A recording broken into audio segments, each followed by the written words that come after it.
का परम वैभव के शिखर पर पहुंचे हुआ विश्व गुरु था। लेकिन जब ये विचार में विषमता आ गई, संकुचितता आ गई, समाज के एक वर्ग को हम लोगों ने कहना प्रारंभ किया, आप छोटी जाति के हैं, आप इस मंदिर में दर्शन नहीं कर सकते। ये कुआं तो हमारे गांव का है, इस कुएं से आप पानी नहीं भर सकते। इस प्रकार का संकुचित भाव आ गया, छोटे बड़े का जाति भेद आ गया। हमारा समाज, हमारा देश जंगली ऐसे लोगों का गुलाम 1000 साल तक रहा। मैं जंगली शब्द यूज करता हूं। देखिए 1000 साल तक की गुलामी बहुत छोटी गुलामी नहीं होती। और ये गुलामी में कितना भारी अत्याचार, कितना भारी लूट हुआ हमारे देश में, और हमारे मंदिर भ्रष्ट हुए, हमारी बहन बेटियों को भ्रष्ट किया गया, उठाया गया। इस प्रकार का एक घिनौना अत्याचार यह संकुचित भाव की वजह से हुआ। हम सब जानते हैं, अभी 2 साल पहले हमने राम जन्मभूमि मंदिर निर्माण के लिए निधि संग्रह किया है। यह मंदिर जो भगवान का मंदिर की जो मंदिर को ध्वस्त करने की जो भूमिका जिसने निभाई वो है बाबर। 1526 ईस्वी सन 1526 में उसने हमारे देश पर आक्रमण किया। उसने किताब लिखी है, उस किताब का रेफरेंस मैं देना चाहता हूं, कैसा है हिंदू समाज। क्यों उसने लिखा है 1526 में जब आक्रमण किया, और 1527 में उसके आदेश के अनुसार मीर बांकी नाम के उसके सेनापति ने भगवान का जन्म स्थान जहां पर हुआ था अयोध्या में, उस जन्म स्थान पर जो भव्य मंदिर था उसको तोड़कर एक ढांचा बनाया। वो 1527 में हुआ था, मीर बांकी ने किया था, बाबर के आदेश पर किया। यह बाबर ने अपनी आत्मकथा बाबरनामा लिखी है, उसमें एक घटना बताई है कि जब मैं यहाँ हिंदुस्तान में आया तो यहाँ के लोगों ने बड़ा कड़ा मुकाबला किया मुझसे। मैंने सोचा यार ये लोगों को मैं परास्त नहीं कर पाऊंगा, इसलिए वो वापस जाने का सोच रहा था। लेकिन एक रात्रि को क्या देखता है दोस्तों, वो अपने सैनिक शिविर से बाहर निकलता है। पहले के जमाने में रात्रि में युद्ध नहीं होते थे, बड़े मैदानों में होते थे, दिन में होते। ये बाबर अपने सैनिक शिविर से बाहर निकलता है। दूर मैदान के दूर कोने में एक हिंदुओं का सैन्य शिविर है। छोटे छोटी आग उसको दिखती है, बड़ा आश्चर्य होता है उसको, अरे ये छोटी छोटी आग क्यों लगी है, ये यहाँ क्यों जलाई है। दूसरे दिन जब उसको मालूम होता है कि ये जो सैनिक शिविर है हिंदुओं का, ये जो सेना है अनेक अनेक जातियों की सेना बनी है, और ये जातियां अपने आप को बड़ा मानती है, किसी का हाथ का पकाया नहीं खाते, सबका खाना बन रहा है। अरे ऐसा है, अब मैं हिंदुस्तान छोड़कर वापस नहीं जाऊंगा, मैं हिंदुस्तान को परास्त करूंगा। मित्रों हमारी कमजोरी देख गया, हम अनेक जातियों में बटे थे, अनेक मत संप्रदाय में बटे थे, हम एक नहीं थे, हम संगठित थे। ईस्वी सन 712 में जो पहला आक्रमण मोहम्मद बिन कासिम से लेकर 1947 15 अगस्त तक जितने भी आक्रमण किए हमारे देश में, इन लोगों ने यह हमारी कमजोरी का लाभ उठाया और हमें परास्त किया। हम सब जानते हैं प्लासी के युद्ध के बाद पूरे देश पर अंग्रेजों का कब्जा हो गया। ये अंग्रेज सेनापति था, उसने भी अपनी बायोग्राफी लिखी। उसने भी लिखा है हिंदू समाज कैसा है। वो लिखता है कि प्लासी का युद्ध में मेरे पास सिर्फ 450 सैनिक है, सामने जो बड़ा राजा है उसके पास भारी ऐसी सेना है, बहुत बड़ी से, मैं इसको कैसे परास्त करूंगा। यह अंग्रेज सेनापति हमारे राजा के सेनापति को रिश्वत देता है, फोड़ देता है। युद्ध के मैदान में हमारा सेनापति अंग्रेजों से मिल जाता है, एक छोटी सी सेना भारी ऐसी सेना को परास्त करती है, बंदी बनाती है। कम से कम 10-12 हजार सैनिकों को बंदी बनाते हैं। ये आगे लिखता है कि मैं ये बंदी बनाए हुए सैनिकों को कलकत्ता के बाजार में निकला, मैं जब बंदी बनाकर मैं आगे था, मेरे पास 200-250 सैनिक है, मैं आगे था, पीछे 10-12 हजार सैनिक थे। कलकत्ता शहर में 3 लाख हिंदू देखने के लिए आए थे, मुझे डर लग रहा था।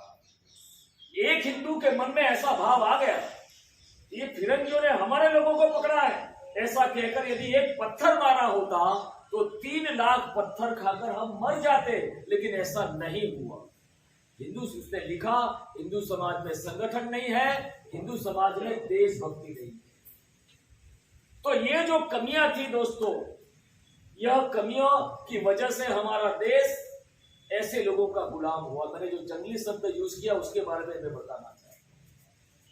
अंग्रेजों ने जो 200 साल 250 साल हमारे देश में जो राज किया, हमारे देश का पूरा सर्वे किया है, जातियों का, इलाकों का पूरा बहुत डिटेल किया है। उस वक्त मद्रास प्रेसिडेंसी करके एक इलाका था, उसका सर्वे किया था, एजुकेशन सर्वे था।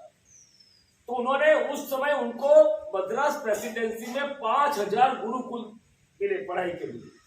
उस समय इंग्लैंड में क्या था, सिर्फ 50 स्कूलें थी पढ़ाई के लिए। इंग्लैंड में 50 स्कूलें थी, एक छोटे से इलाके में 5000 गुरुकुल थे। ये शिक्षा थी। ऐसा व्यापक देश, ऐसा व्यापक विचार वाला हिंदू समाज ऐसे लोगों को गुलाम क्यों बना कि एकमात्र हम एक नहीं थे, हम संगठित नहीं थे, और ये संकुचित भाव समाज में आया, हमारा अधोगति का प्रारंभ हो गया। ऐसी स्थिति वर्तमान में भी है, आज भी है हमारे समाज में स्थिति जो 1000 साल पहले थी, उससे आज भी है। इसको ठीक करना, समाज को एक करना, समरस करना, संगठित करना, आने वाले समय में संगठित समाज के द्वारा भारत की धर्म की और समाज की रक्षा करना, उसकी पहली शर्त है समरसता करना। तो मित्रों, जैसे भाई साहब ने अभी कहा था, तो ये छुआछूत का भाव आया कहां से? देखिए, भगवान महर्षि वाल्मीकि जी का जीवन देखिए, आप उनकी दीर्घ दृष्टा देखिए। भगवान महर्षि वाल्मीकि जी ने जो रामायण की जो ग्रंथ में जो बताया है कि वर्तमान समय में आने वाले कलयुग में भारत के लोगों को यदि प्रेरणा लेना है कि किसी महापुरुष से अच्छे संस्कार लेना, तो कहां से लेगा? इसलिए उन्होंने रामायण महाग्रंथ के अंदर क्या क्या अच्छा राजा होना चाहिए, क्या कैसी पत्नी होनी चाहिए, कैसे भाई होने चाहिए, इस प्रकार का संस्कारमय समरसतामय जीवन कैसा होना चाहिए, ये महर्षि भगवान वाल्मीकि जी ने हजारों करोड़ों वर्ष पहले रामायण के माध्यम से हमारे सामने रखा।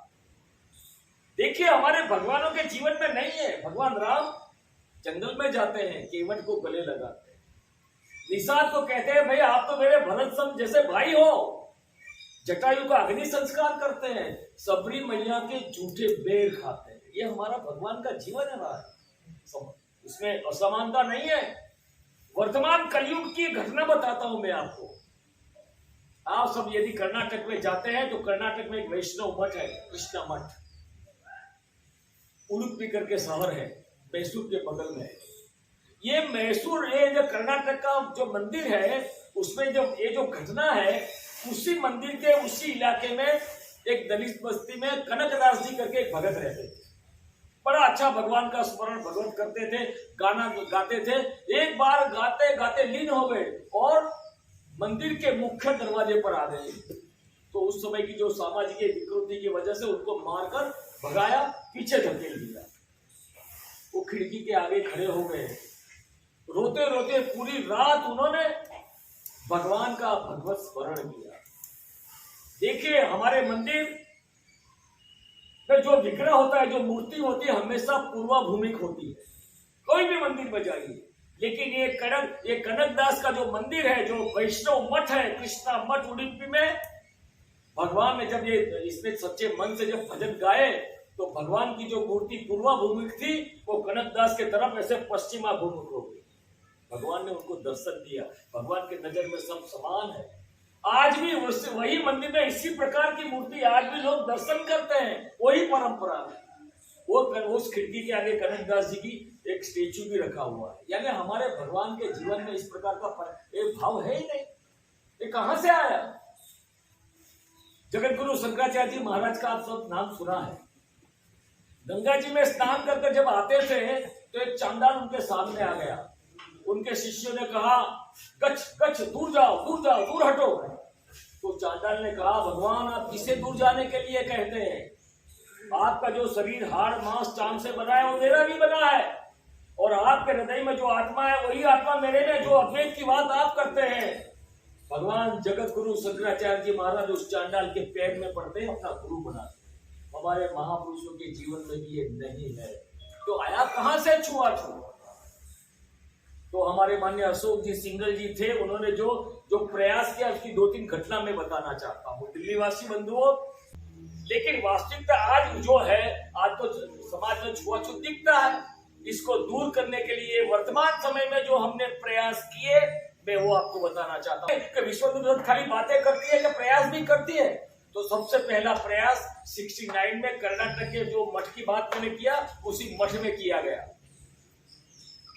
देश के सभी प्रमुख धर्माचार्यों को बुलाया गया। वहां पर 6000 से ज्यादा सभी मत पंथ संप्रदाय के संत आए। 3 दिन तक महाराज जी वहां रहे। बड़े बड़े शंकराचार्य जी महाराज थे। और 3 दिन के सम्मेलन में संतों का चर्चा चिंतन मनन हुआ। उस मनन में अंत में उन्होंने कहा, संतों ने, न हिंदू पतितो भवेत् हिंदवा सोदरा सर्वे मम रक्षा हिंदू रक्षा मम मंत्र समानता।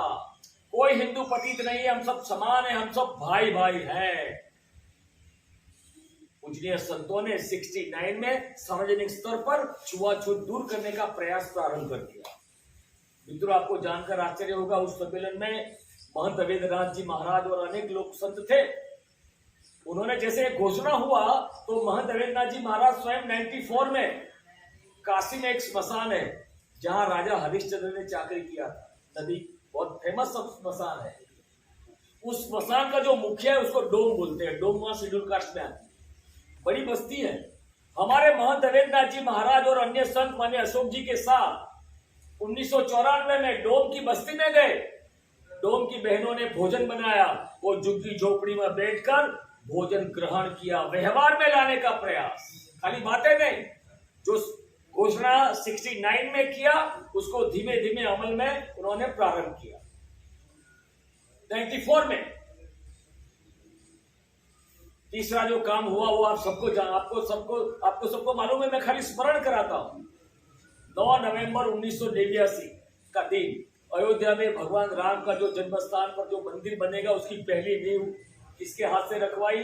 के हरिजन बंधु है, अपने अभी जीते जागते हैं बिहार के, उनके हाथ से भगवान के जन्म स्थान पर जो मंदिर बनेगा उसकी पहली नींव लाखों लोगों की उपस्थिति में हमने रखवाया। मैसेज दिया, हम सब हिंदू एक हैं। ये सामाजिक प्रबोधन के द्वारा, सामाजिक इस प्रकार के कार्यों द्वारा समाज में एक मैसेज हमने दिया, हम सब एक है। ये छुआछूत हमें मान्य नहीं है। इसलिए हमने तीसरा अभी का जो हमारा काम है, यह जो कमजोर वर्ग है हमारा, जो गांव में रहता है, जो झोपड़ियों में रहता है, आर्थिक कमजोर है, ऐसे वर्गों का खाली बातों करने से उनका कल्याण नहीं होने वाला। इसलिए हमने उनका सर्वांगीण विकास हो, उनकी आर्थिक उन्नति हो। इसलिए विश्व हिंदू परिषद के द्वारा, पूरे संघ परिवार के द्वारा 1.5 लाख से ज्यादा प्रकल्प चलते हैं सेवा के, एजुकेशन के हैं, हेल्थ के हैं। छोटे छोटे हुनर सिखाते हैं हम। वायरमैन है, एसी फ्रिज रिपेयरिंग है, 2-3 व्हील रिपेयरिंग है, महिलाओं के लिए सिलाई केंद्र है, युवा बहनों के लिए ब्यूटी पार्लर। ऐसे छोटे छोटे स्किल डेवलपमेंट के कार्य प्रशिक्षण देकर ऐसे युवाओं को प्रशिक्षण देना, उनको रोजगार दिलाने का प्रयास। इसी दिल्ली में आपको जानकर आश्चर्य होगा, आज से 4 साल पहले ये दिल्ली में जितनी भी झुग्गी झोपड़ी है, सेवा बस्ती, उसमें से 300 युवकों को विश्व हिंदू परिषद ने ई रिक्शा दिलाया बैग से। आज वो 300 दलित लड़के अपनी ऑटो रिक्शा है और अपना कमाते हैं। तो हम इस प्रकार से कमजोर वर्ग को आर्थिक उन्नति भी हो, ऐसा भी एक प्रयास हमारे प्रयास से हमने प्रारंभ किया।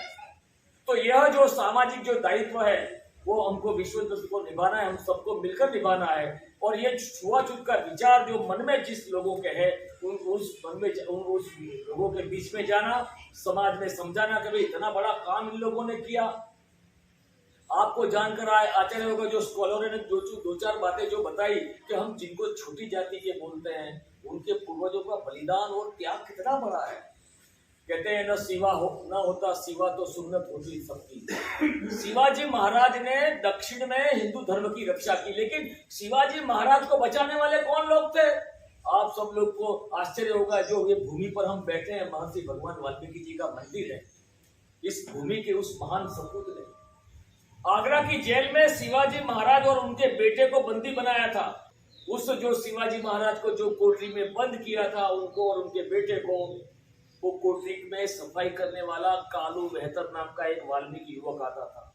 महाराज से दोस्ती हो गई। एक रात्रि को महाराज जी का ड्रेस पहनकर वो उनके बिस्तर पर सो गया।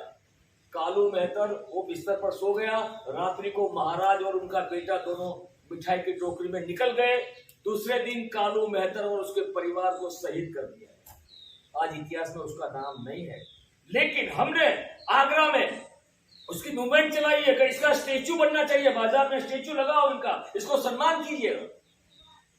जिसको हम, ये कितना बड़ा त्याग है। देखिए, जलेरी बाई का नाम सुना होगा, लक्ष्मीबाई के साथ काम करने वाली तथाकथित छोटी जाति की थी। जलेरी बाई लक्ष्मीबाई के साथ काम करते थे। ऐसे कई उदाहरण आप सब जानते हैं। अफजल खां का वध किया शिवाजी महाराज ने, तो अफजल खां का जो बॉडीगार्ड था वो दुनिया का बेस्ट तलवारबाज था। जैसे महाराज जी ने उस पर समाप्त किया, वो तलवारबाज ने शिवाजी पर हमला किया। शिवाजी का बॉडीगार्ड था जीवा नाई, बाल काटने वाले समाज का होता है ना, वो था, उन्होंने उसको समाप्त किया। ये तथाकथित जिनको हम छोटी जाति के बोलते हैं, वहां कितना बड़ा योग और कितना बड़ा योगदान और कितना समर्पण किया इन लोगों ने। संदेश गंगा की इस वीडियो को लाइक व सब्सक्राइब करें, बेल आइकॉन को